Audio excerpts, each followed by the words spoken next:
Kalau belum subscribe juga segera ya, supaya kita bisa terus mengikuti channel ini dan sehingga channel ini bisa jadi berkat dalam hidupmu. Paradigma, sembunyikan hamba di balik salibmu, terpujilah namamu. Dalam nama Yesus, haleluya, amin. Hari-hari ini kita mesti tegas dengan spirit atau dengan roh kita sendiri. Jangan kita pelin-pelan, jangan kita lamban untuk memuji Tuhan, jangan kita takut-takut untuk mendekat, jangan kita mengeluh dan isi hati ini dengan keluhan saja. Mari kita bersyukur dengan segenap hati sekalipun belum melihat mujizatnya. Mari kita memuji dia sekalipun belum ada terobosan di depan kita. Mungkin hidup kita berada dalam kegelapan, ketidakpastian, tidak ada titik terang, tidak menjadi apa. Asal Tuhan adalah juru selamat kita, asal Yesus adalah Tuhan kita punya cukup alasan untuk menyembah. Karena nama kita tertulis dalam kitab kehidupan. Catat ini sebagai tema kita hari ini, tetap setia saat doa belum terjawab. Mari kita buka kitab seorang yang sengsara namanya Ayub. Ayub 23 ayat 1-17, cukup banyak ayat-ayatnya, saya langsung bacakan. Kalau di Alkitab kita, judulnya Ayub ingin membela diri di hadapan Allah. Karena belum datang jawaban doa yang dia nanti-nantikan. Tetapi Ayub menjawab ayat pertama. Sekarang ini keluh kesahku menjadi pemberontakan. Tangannya menekan aku sehingga aku mengaduh. Semoga aku tahu mendapatkan dia dan boleh datang ke tempat ia bersemayam. Maka akan kupaparkan perkaraku di hadapannya dan kupenuhi mulutku dengan kata-kata pembelaan. Maka aku akan mengetahui jawaban-jawaban yang diberikannya kepadaku. Dan aku akan mengerti apa yang difirmankannya kepadaku. Sesudikah ia mengadakan perkara dengan aku dalam kemahakuasaannya? Tidak, ia akan menaruh perhatian kepadaku. Orang jujurlah yang akan membela diri di hadapannya. Dan aku akan bebas dari hakimku untuk selama-lamanya. Sesungguhnya, kalau aku berjalan ke timur, ia tidak di sana. Atau ke barat, tidak kudapati dia. Di utara ku cari dia, dia tidak nampak. Aku berpaling ke selatan, aku tidak melihat dia. Karena ia tahu jalan hidupku, seandainya ia menguji aku akan timbul seperti emas. Kakiku tetap mengikuti jejaknya. Aku menuruti jalannya dan tidak menyimpang. Perintah dan bibirnya tidak kulanggar. Dalam sanubariku kusimpan ucapan mulutnya. Tetapi ia tidak pernah berubah. Siapa dapat menghalangi dia? Apa yang dikehendakinya, dilaksanakannya juga. Karena ia akan menyelesaikan apa yang ditetapkannya atasku. Dan banyak lagi hal yang serupa itu dimaksudkannya. Itulah sebabnya hatiku gemetar menghadapi dia. Kalau semuanya itu kubayangkan, maka aku ketakutan terhadap dia. Allah telah membuat aku putus asa. Yang Maha Kuasa telah membuat hatiku gemetar. Sebab bukan karena kegelapan aku binasa. Dan bukan juga karena mukaku ditutupi gelap gulita. Ini adalah tulisan atau seruan erangan seorang yang doanya tidak dijawab Tuhan. Sebenarnya bukan tidak dijawab, belum saatnya. Kita tahu di pasal terakhir Ayub, Tuhan menjawabnya dan mengembalikan semua di dalam kehidupannya. Ayat pertama, tetapi Ayub menjawab, sekarang ini keluh kesahku menjadi pemberontakan. Tangannya menekan aku sehingga aku mengaduh. Ada kata sekarang ini. Mengingatkan kita agar kita jangan sampai terlalu terpukau dengan kondisi sekarang atau hari ini. Jangan sampai kita terbawa arus keadaan di sekeliling kita yang sementara sifatnya. Lalu kita melakukan kesalahan yang fatal yang bersifat jangka panjang. Kalau kita emosi contohnya, jangan ambil keputusan. Biasanya keputusan kita banyak salahnya. Keadaan kita itu adalah realita yang kita hidup di dalamnya. Tapi kalau dilihat dari sudut pandang Allah, dalam rencana Allah keseluruhannya, keadaan kita itu juga bisa bahaya, menjadi ilusi atau halusinasi hari ini. Semua yang kita lihat sebagai reality, sebagai kenyataan ini akan berubah esok hari, atau minggu depan, atau bulan depan, atau tahun depan. Minimal hidup kita di bumi ini yang sementara, ini bukan hidup kita yang paling panjang, masih ada kekekalan. Jangan sampai hati kita itu terjerat di kejadian sekarang. Lalu kita membuat keputusan-keputusan yang merugikan kekekalan. Ada orang yang karena kecewa sama Tuhan meninggalkan Tuhan. Tidakkah dia akan menyesal suatu hari di neraka? Karena dia menyangkali Tuhan Yesus dan dia menjualnya. Jangan sampai kita karena kita sedang marah, lalu habis itu kita mengatakan sesuatu yang lukanya akan terbawa-bawa tahunan kemudian. Sekarang ini keluh kesahku menjadi pemberontakan. Ketika hidup kita berada dalam tekanan, doa kita belum terjawab. Apa hasilnya? Keluh kesah. Dan keluh kesah itu adalah area rawan. Kalau kita biarkan terus, lama-lama kita pasti nggak akan tahan. Terjadi pemberontakan. Ini juga adalah daerah yang harus kita waspadai. Waktu doa belum terjawab, manusia cenderung untuk marah sama Tuhan. Waktu belum ada jawaban doa, hati kita di posisi atau di titik rawan untuk memberontak kepadanya. Tangannya menekan aku, kata Ayub. Ini sudah nyaris. Dia sudah masuk ke perbatasan. Dikit lagi dia akan menyalahkan Tuhan. Tangannya menekan aku. Tangannya sini N huruf besar. Berarti dia menuduh bahwa semua pencobaan ini datangnya dari Tuhan. Tapi Ayub belum berdosa. Ini baru keluh kesah. Dia belum tutup kalimat. Hati-hati ya. Orang kalau lagi pahit hidupnya, dia bisa pahit sama yang Maha Kuasa. Mentang-mentang karena Tuhan itu berkuasa dan Tuhan itu berdaulat. Makanya apa-apa kita selalu harapkan dia lepaskan kita dari sumber permasalahan. Kalau belum, kita berkata, kenapa sih engkau begitu? Kenapa dikau lamban? Seolah-olah Tuhan memang sengaja mau lihat kita berlama-lama dalam kesengsaraan. Orang kalau dalam tekanan, dengan mudah dia bisa nyalakan Tuhan. Ayub sudah nyaris, hampir saja terpleset dia. Dia berkata, tangannya menekan aku sehingga aku mengadu. Tapi belum sampai tutup kalimat, jadi dia belum berdosa. Semoga aku tahu mendapatkan dia dan boleh datang ke tempat ia bersemayam. Ayat 3, nampak sudah ternyata ayat 2 tadi itu adalah erangan tidak tahan. Aku nggak tahan ya Tuhan. Kenapa aku tertekan? Semoga aku tahu di mana aku bisa ketemu sama dia. Semoga aku bisa datang masuk ke hadiratnya. Ayub itu jiwanya merana. Dia rindu masuk ke hadirat Allah dan curhat. Dia ingin mencurahkan hatinya. Masa Tuhan gak tahu sih masalah yang kuhadapi? Berat sekali Tuhan, mohon pengertian. Jadi ternyata ayat 2 tadi bukan dia marah atau menuduh Allah. Itu hanyalah seruan tidak tahan. Dan dia berkata, bolehkah aku masuk ke hadirat-Mu? Ceritakan kepadamu dari A sampai Z semua penderitaanku. Ternyata pada dasarnya Ayub hanya rindu untuk didengarkan oleh Yang Maha Kuasa. Boleh kita itu merana. Boleh kita stres bahkan. Boleh kita merasa gak tahan. Tapi jangan pernah kita memberontak sama Tuhan. Jangan pakai penderitaan kita sebagai alasan untuk menuduh dia. Jangan pakai penderitaan kita sebagai pembenaran untuk kita menyalahkan dia. Maka akan kupaparkan perkaraku di hadapannya, ayat 4. Dan kupenuhi mulutku dengan kata-kata pembelaan. Ini sangat manusiawi, sangat normal. Waktu kita lagi menderita, apalagi kalau kita nggak salah, mulut kita diisi dengan apa? Pembelaan diri biasanya. Aku nggak salah loh Tuhan, aku melayani Tuhan kok. Diizinkan ini terjadi. Aku sudah puasa, sudah memberi persembahan. Aku sudah memberitakan Injil-Mu. Kenapa doaku sendiri pun belum terjawab satu persatu? Hati-hati ya, mulut kita jangan dipenuhi dengan kata-kata pembelaan. Namun kita harus tetap setia kepada Tuhan saat doa belum terjawab. Orang yang memberontak tidak setia sama Tuhan. Orang yang mengeluh tidak setia kepada Tuhan. Orang yang mulutnya penuh pembelaan, orang itu tidak akan bisa setia sama Tuhan. Maka aku akan mengetahui jawaban-jawaban yang diberikannya kepadaku, ayat 5. Dan aku akan mengerti apa yang difirmankannya kepadaku. Sudikah ia mengadakan perkara dengan aku dalam kemahakuasaannya? Ayub merasa minder sama Tuhan. Dia berkata, masa Tuhan mau sih bicara sama seorang seperti aku yang hina dan seperti sampah?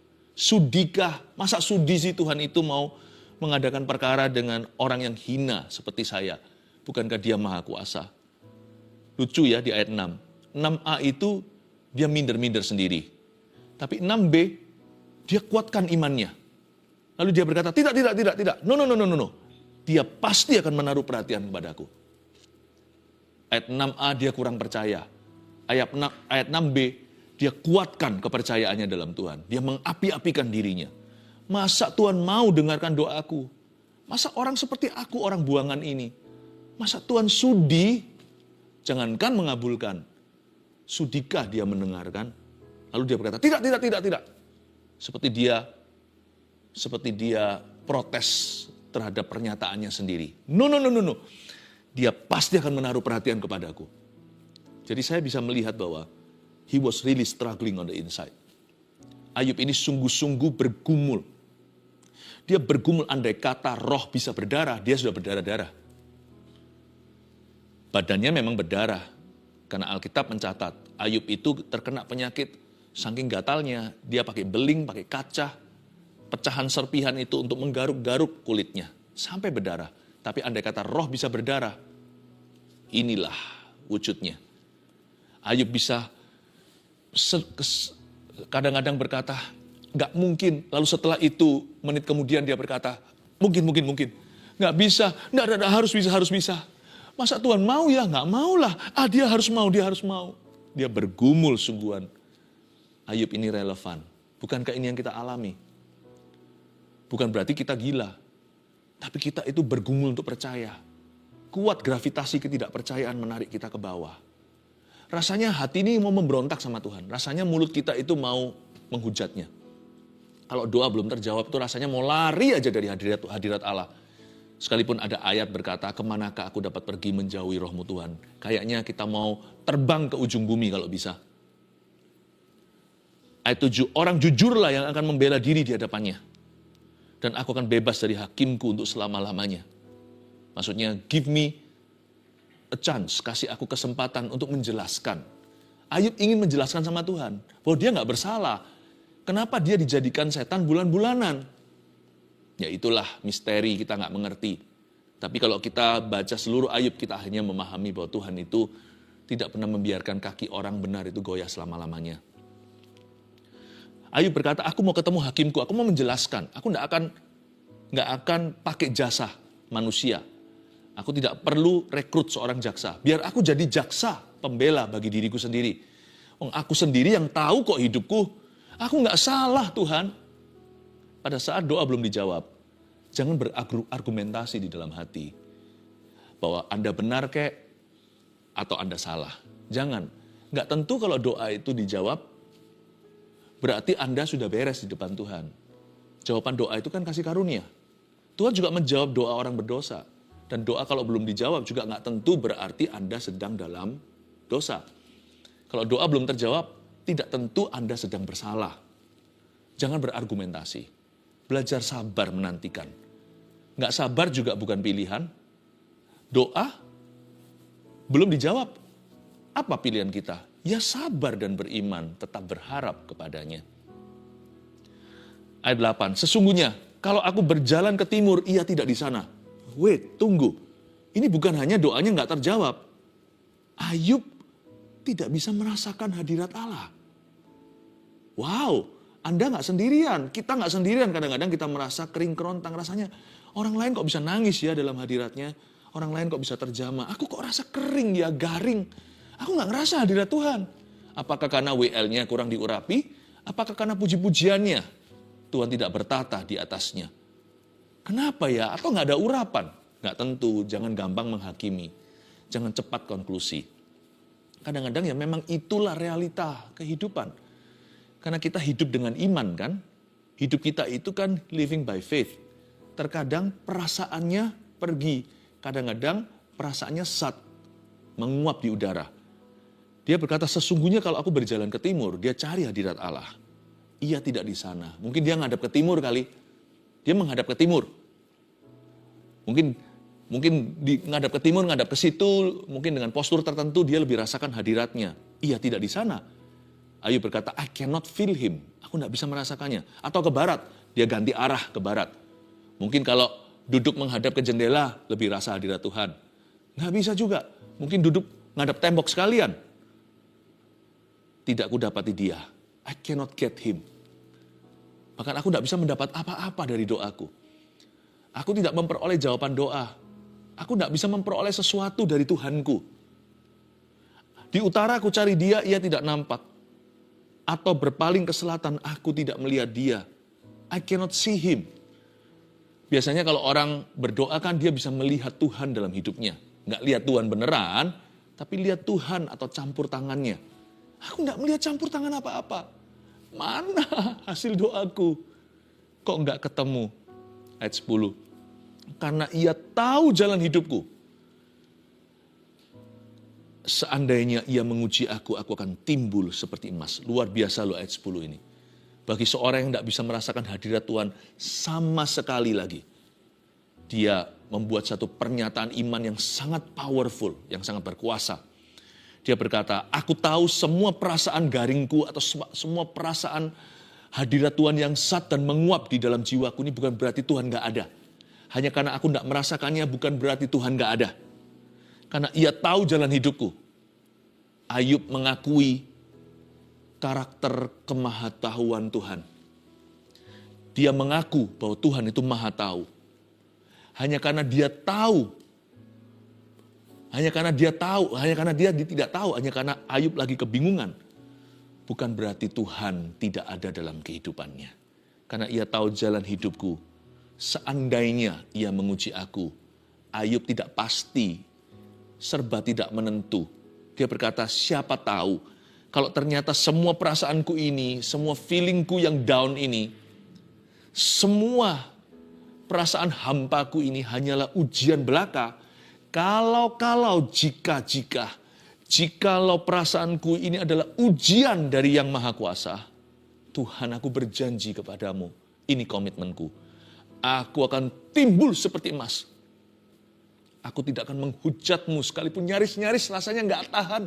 Kesakitan ingin menjerit, kenapa engkau tidak peduli sama saya? Why you are so unloving? Kenapa engkau tidak mengasihi aku? Kenapa engkau membenciku? Tapi aku tahan mulutku daripada mengeluh lebih lanjut. Ku tahan mulutku daripada membela atau berisi kata-kata pembelaan. Seandainya engkau menguji aku akan timbul seperti emas. Aku tidak akan turuti keinginan istriku sendiri yang berkata kepadaku, hujatlah Tuhan dan mati. Aku tidak mau. Kalau engkau menguji aku dari kanan kiri, barat, timur, utara, selatan, niscaya nanti entah kapan, aku akan timbul seperti emas. Kakiku tetap mengikuti jejaknya, ini komitmennya. Aku menuruti jalannya dan tidak menyimpang. Perintah dan bibirnya tidak kulanggar. Dalam sanubariku kusimpan ucapan mulutnya. Dia berkata, aku akan tetap taat pada perintahmu.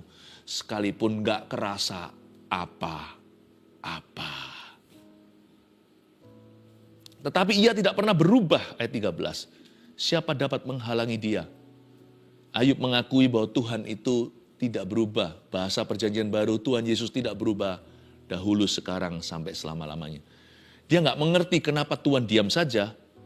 Tapi satu hal yang pasti, dia sudah sedia payung sebelum hujan. Sebelum dia dicobai dan diuji iman, Ayub ini sudah isi pelurunya dengan roh pengenalan akan Tuhan. Sudah ada butir-butir kebenaran yang dia simpan dalam sanubarinya. Dia berkata, setahu aku, Allah itu gak pernah berubah. Jadi meskipun segala sesuatu yang ku alami ini berteriak, Allah itu jahat. Semua orang di sekelilingku menyarankan, Tuhan gak peduli lagi sama saya. Tuhan benci sama kamu. Aku tidak mau percaya semua itu. Karena itu hanyalah realitas sementara. Aku percaya pada pewahyuan yang kekal. Ini yang ku tahu. Sebelum aku menggaruk-garuk kulitku dengan beling dan serpian kaca ini. Sebelum anak-anakku mati karena tragedi. Sebelum kebakaran terjadi, ternakku hangus semua. Ini yang aku tahu. Tuhanku baik dan dia tidak berubah. Apapun realita hari ini, apapun kenyataan yang kuhadapi, apapun kondisi keadaan yang sekarang kualami, satu hal ku tahu, wahyu ini telah kupegang teguh. Aku tidak percaya apa yang kelihatan. Aku taruh percaya pada apa yang tidak kelihatan. Dan ini pewahyuan. Tuhanku tidak berubah, dia baik. And he never changes. Dia itu naik banding ke moralitasnya Tuhan. Tuhan punya moral itu tidak bercacat celah. Allah itu tidak jahat. Dan tidak ada pertukaran bayangan di dalam dirinya. Tuhan tidak bisa berbuat jahat. Dan Tuhan tidak bisa jahatin kita. Dia berkata, tetapi ia tidak pernah berubah, siapa dapat menghalangi dia. Lalu dia katakan di ayat 13b, inilah kedaulatan Allah. Disinilah dia terbentur. Dia terbentur kedaulatan Tuhan dan dia nggak bisa apa-apa. Dia nggak bisa paksa kehendaknya. Apa yang dikehendakinya, dilaksanakannya juga. Dia nggak tahu, kalau Tuhan izinkan semua yang kualami ini, belum ada jawaban doa lagi. Maka anggaplah itu kedaulatan yang aku belum mengerti.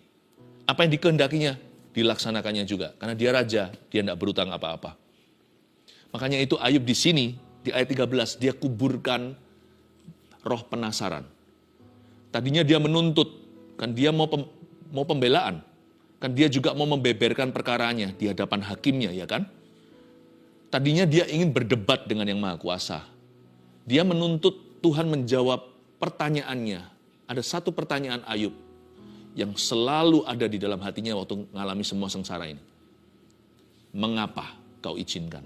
Why Lord, why? Kenapa? Tapi di ayat 13 ketika dia terbentur dengan kedaulatannya, apa yang dikehendakinya, dilaksanakannya juga. Ayub akhirnya tenangkan jiwanya. Dia berkata, aku tidak akan tanya lagi kenapa. Inilah jawabannya. Jawaban terbaik di bawah kolong langit. Mengapa doa belum terjawab? Apa yang dikehendakinya, dilaksanakannya juga. Tuhan memberi, Tuhan mengambil, terpujilah nama Tuhan. Tuhan menjawab semua doa kita sesuai kehendaknya. Terbentur kedaulatannya, Ayub kalah dan Ayub mengalah. Menurut saya di ayat 13 akhir ini, damai sejahtera mulai merayap masuk dalam jiwanya. Damai sejahtera yang melampaui segala akal budi. Ayat 14, karena ia akan menyelesaikan apa yang ditetapkan atasku. Ini kan kata-kata orang aman. Ia pasti akan selesaikan apa yang ditetapkan atasku. Dia yang memulai pekerjaan baik di dalam diriku akan menyelesaikannya. Entah gimana, kapan waktunya, jatuh temponya kapan, hanya Tuhan yang tahu. Tapi aku tahu dengan iman bahwa Tuhan akan selesaikan apa yang ditetapkan. Kalau Tuhan memberkati aku, kalau Tuhan seolah mencabut berkatnya, aku tahu Allahku bukan kutuk, Allahku adalah berkat. Dia akan memberkati aku kembali. Ini kata-kata orang yang restored atau yang pulih hati. Dan banyak lagi hal yang serupa itu dimaksudkannya. Apa maksudnya ayat 14b? Banyak hal lagi yang serupa dimaksudkannya. Ini yang disebut dalam bahasa Inggris etc., etc., dan lain-lain, dan sebagainya, DSB. Ia akan menyelesaikannya. Bahkan hal-hal yang lainnya etc., dan lain-lain, dan sebagainya yang sekarang aku belum bisa lihat karena aku terlalu sekarang terpaku dengan sengsaraku. Aku belum tahu, by faith sajalah, aduh pokoknya dengan iman saja deh. Aku tahu nanti ke depan masih jauh, masih panjang jalanku. Tuhan akan menyelesaikannya untuk aku. Ini kata-kata orang beriman. Sementara jari jemarinya pegang beling dan kaca dan garuk-garuk kusta di badannya atau lepra. Itulah sebabnya hatiku gemetar menghadapi dia. Kalau semuanya itu kubayangkan maka aku ketakutan terhadap dia. Inilah attitude atau sikap hati yang harus kita punya. Yang disebut roh takut akan Allah. Jangan tunggu jawaban doa. Baru kita berkata terima kasih ya Tuhan. Tapi waktu doa belum dijawab. Tetap takut dong sama Tuhan Yesus. Memang kunci kerajaan sorga diserahkan kepada kita. Yaitu untuk kita bisa berdoa. Tapi jangan lupa loh. Ada kunci yang tidak diberikan ke kita atau gerejanya. Kunci hidup, kunci mati. Kunci hidup, kunci maut. Selama di atas masih ada yang Maha Kuasa, takutlah. Jangan tunggu dijawab doanya, baru kita mengabdi kepadanya. Doa belum terjawab, tetap takutlah akan Dia yang memegang kunci kehidupan dan kunci kematian. Allah telah membuat aku putus asa. Yang Maha Kuasa telah membuat hatiku gemetar. Bahaya ayat 16, orang yang putus asa itu biasanya vulnerable, rawan jiwanya. Sebab bukan karena kegelapan aku binasa, dan bukan juga karena mukaku ditutupi gelap gulita. Inilah orang dunia katakan, orang kalau matanya gelap. Mukanya gelap ya matanya gelap dong. Mukaku ditutupi gelap gulita berarti matanya nggak ada sinar. Mata gelap gulita biasanya akan halalkan segala cara dan juga halalkan dosa. Atas nama A_N. Atas nama kecewa sama Tuhan. Ini bahaya. Tapi Ayub tidak demikian. Dia bilang, sekalipun aku putus asa, mukaku ditutupi gelap gulita, hatiku tetap gemetar menghadapi Dia. Dan aku tetap ketakutan terhadap dia. Membuat orang ini beda, makanya ada di ayat firman untuk kita pelajari dan teladani. Dia berkata, sekalipun aku sedang putus asa, rawan ya. Mukaku ditutupi gelap gulita, matanya gelap gulita, alias matanya nggak bisa lihat titik terang atau tidak ada secercah pengharapan. Namun ini komitmen hatinya, hatiku tetap gemetar menghadapi dia. Dan aku tetap ketakutan terhadap dia. 3 poin sederhana saya berikan kepada Anda dalam menanti-nantikan jawaban doa. Bahwa kita harus tetap setia saat doa kita belum terjawab. 1, kita harus tetap taat pada perintahnya saat tidak bisa rasakan hadiratnya. Ini review apa yang kita pelajari sepanjang pasal ini. Kalau kita tidak bisa rasakan hadiratnya, terus jangan habis itu semerta-merta langsung lari kepada dosa. Hanya karena kita nggak bisa rasakan hadiratnya, lalu kita tidak mau pelayanan. Kita nggak bisa rasakan hadiratnya, kita berhak memberontak. Nggak boleh. Kita rasa nggak rasa hadiratnya hari ini, maksudnya feelingnya, perasaannya. Tuhan tetap hadir kok. Tuhan tetap ada di atas tahtanya kok. Tuhan hadir nggak hadir itu nggak ada hubungannya dan nggak bergantung pada engkau dan aku merasakannya atau tidak. Tetap taat pada perintahnya karena itu obligasi kita, karena itu adalah duty, tanggung jawab kita. Komitmen itu kalau kita pakai cincin kawin, mau lagi perasaan romantis atau enggak, tetap harus setia pada pasangannya dalam suka maupun dalam duka. Dalam sakit maupun sehat, tetap harus setia. Kalau lagi nggak rasa romantis, bukan berarti boleh selingkuh. Karena cincin ini berarti apa yang Tuhan persatukan tidak boleh diceraikan. Dengan Tuhan Yesus sama. Iman kita itulah cincin kawin kita kepada Tuhan. Bukan perasaan. Kalau kita tidak merasakan hadiratnya, kita tidak boleh berzina secara rohani. Dengan adanya ilah lain di hidup kita. Berzina secara jasmani juga jelas-jelas tidak diperbolehkan. Tetap taat pada perintahnya saat tidak bisa rasakan hadiratnya. 2, tetap percaya pada janjinya saat tidak ada jawaban doa. Tuliskan itu. Tetap percaya pada janji Tuhan saat tidak ada jawaban doa. Itu tadi kan, dia nggak pernah berubah, apa yang dikehendakinya ditetapkan. Yang ditetapkan Tuhan akan tetap menyelesaikannya. Banyak lagi hal serupa yang dimaksudkannya, sekalipun kita nggak bisa melihat apa-apa, tetap taruh harap kepadanya, tetaplah percaya pada janjinya. 3, tetap takut akan dia saat hati putus asa. Hanya karena kita putus asa tidak melihat masa depan, bukan berarti kita boleh liar lalu pergi kemana-mana di luar hadirat Allah. Tetaplah takut akan dia saat atau ketika hati kita putus asa. Jangan pergi kemana-mana, tetap stay di hadirat Allah. Better to stay in His presence. Lebih baik kita tinggal dalam hadiratnya sekalipun kita tidak lihat secercah pengharapan. Daripada kita mencari pengharapan palsu dengan lari ke dunia. Tetap takut akan Tuhan ketika hati kita itu lagi down, lagi discouraged. Hati kita lagi tidak punya pengharapan. 3 poin ini, catat baik-baik. Tetap setia saat doa belum terjawab. 1, tetap taat pada perintahnya saat tidak bisa merasakan hadiratnya. 2, tetap percaya pada janjinya saat tidak ada jawaban doa. 3, tetap takut akan dia saat hati kita putus asa. Mari saya ajak kita, mari kita mengangkat tangan kita, terimalah berkat dari Allah Bapa yang menjawab doa. Yesus yang adalah ya dan amin bagi setiap janjinya. Dan Roh Kudus yang mengajari kita bertekun di dalam doa. Terimalah berkat ini, percaya jawaban doa sedang dalam perjalanan ke setiap rumah. Dalam nama Yesus, haleluya, amin. And there I find you in the mystery.